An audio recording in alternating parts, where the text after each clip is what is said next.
कच्चे घड़े में पानी कैसे ठहर सकता है?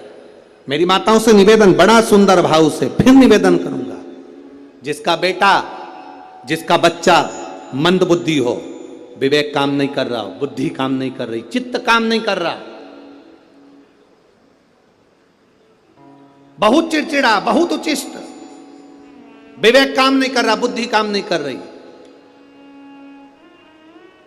हां, यहां तक शिव महापुराण की कथा कहती है, एक बीमारी होती है जिसमें नसें शरीर की काम करना बंद कर देती है, और वो उस बीमारी का इलाज पूरे बाहर विदेश में भी नहीं है, जिसमें धीरे धीरे धीरे धीरे नाड़ियां, नसें बंद होती चली जाती है, पांव हाथ काम करना बंद कर देता है, फिर वाणी कम हो जाती है, नयन दिखना बंद हो जाता है, शरीर बेकार। उसके लिए भी कोई मंदबुद्धि है, उसके लिए भी शिव महापुराण की कथा कहती है, हफ्ते 2 हफ्ते में कभी सोमवार के दिन भले मट्टी का बर्तन तुम्हारे घर में नहीं हो, घर में कोरा सा दिया भी हो, कोरा दिया, दिया कोरा मतलब उसमें दीप ना लगा हो, मट्टी का नया दिया, उसमें अगर आपने थोड़ा पानी भरकर रख भी दिया और उसमें गलते गलते वो पानी ज़्यादा नहीं भी बचा, 2 बूंद भी बचा है, और वो 2 बूंद भी अशोक सुंदरी वाली जगह पर चढ़ा है, और वही पानी जिसकी विवेक, जिसकी बुद्धि, जो मंद बुद्धि कहा जाता है, उसको अगर बेलपत्री के साथ में वो जल की 2 बूंद भी उसको दी जाए तो वो विवेकवान बनता चले जाता, उसकी बुद्धि काम करना प्रारंभ करती। कितना भी मंद बुद्धि हो, पड़ा रहता हो, पड़ा है, मुंह से राल बह रही है, वो बोल नहीं पा रहा, शरीर विग्रह बेकार बिल्कुल, उसके लिए भी ये कार्य करता। एक के साथ एक तो सुना था, लेकिन एक के साथ 2 फ्री सुना है। शिव पर चढ़ा हुआ मट्टी के पात्र का जल सुख प्रदान करता है। हमारे यहाँ नवरात्रे में जवारे बोए जाते हैं, आप लोगों को इधर बोते हैं कि नहीं बोते हैं मालूम नहीं है हमको, बोते हैं इधर, मट्टी के पात्र में जवारे बोए जाते हैं, कुंडी में जवारे बोए जाते हैं, मट्टी में गेहूं डालकर जवारा बोया जाता है। उस जवारे की मूलता क्यों बोते हैं, तो उसको बोने का कारण क्या है?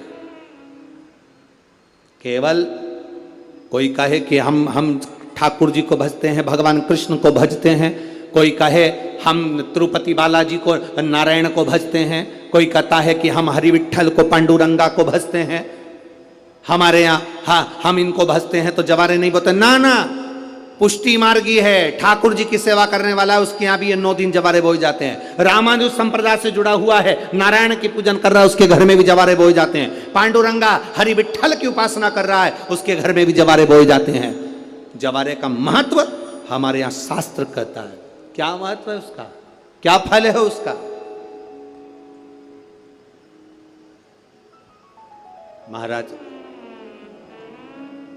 जब देवी माता ने दुर्गा भवानी को पंचायत में बुलाया गया, शिव पंचायत में मां दुर्गा बैठी हुई है, और शिव पंचायत में जब दुर्गा भवानी बैठी, उपद्रवियों ने उपद्रव मचाया, अहंकारियों ने अहंकार मचाया, असुरों ने, राक्षसों ने हाहाकार मचाना प्रारंभ करा। तब उस समय पर देवाधिदेव महादेव माता पार्वती को देखकर, दुर्गा भवानी को देखकर मुस्कुरा रहे थे। केवल शिव मुस्कुरा रहे हैं, पार्वती को देखकर, दुर्गा भवानी को देखकर, मां जगत जननी को देखकर केवल मुस्कुरा रहे हैं। तब देवता सूर्य नारायण ने भगवान शिव जी को देखकर हाथ जोड़कर प्रार्थना करी। भास्कर देव बोले, सूर्य नारायण बोले, बाबा मेरे मन के संशय को मिटा दीजिए। शिव जी ने पूछा क्या काम है, बोलो क्या चाहते हो? शंकर भगवान से सूर्य देव, भास्कर देव कहते हैं, प्रभु आपके मुस्कुराने का कारण क्या? भारत की भूमि पर जितनी जगह पर भी आप लोग कथा सुन रहे हो, आस्था चैनल पर, फेसबुक, यूट्यूब पर जितने लोग कथा सुन रहे हो, बड़े ध्यान से सुनना कि जवारे क्यों बोए जाते हैं। नवरात्रि में जवारे की महत्वता क्यों होती है, क्यों बोया जाता है, मिट्टी में गेहूं डालकर क्यों उत्पन्न किया जाता है, उसकी महत्वता क्या है? सूर्य नारायण पूछ रहे हैं भगवान देवाधिदेव महादेव से, आप दुर्गा भवानी को देखकर मुस्कुराए, आप हंसे हैं, आपके चेहरे पर प्रसन्नता आई है। कारण क्या?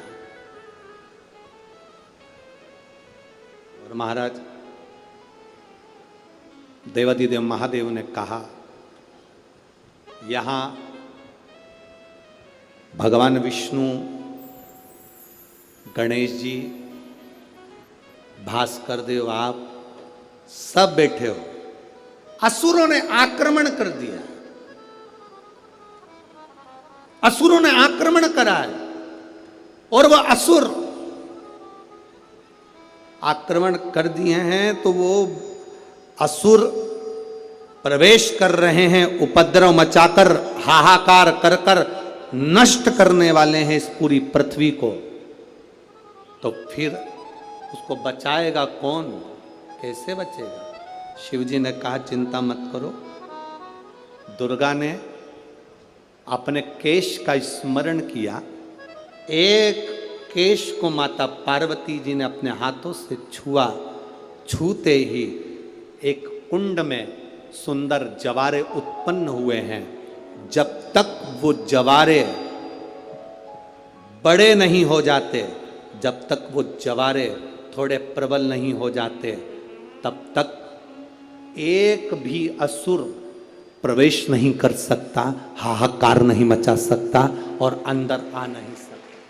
शिव महापुराण की कथा कहती है, जवारे जिसके यहाँ बोए जाते हैं, जवारे का, आप लोग कहते हैं कहीं पर देवी जी बैठी हैं, किसी के यहाँ मिट्टी की मूर्ति आई, 21 फीट की, 41 फीट की, 15 फीट की, 10 फीट की, 25 फीट की देवी जी की प्रतिमा स्थापना हुई।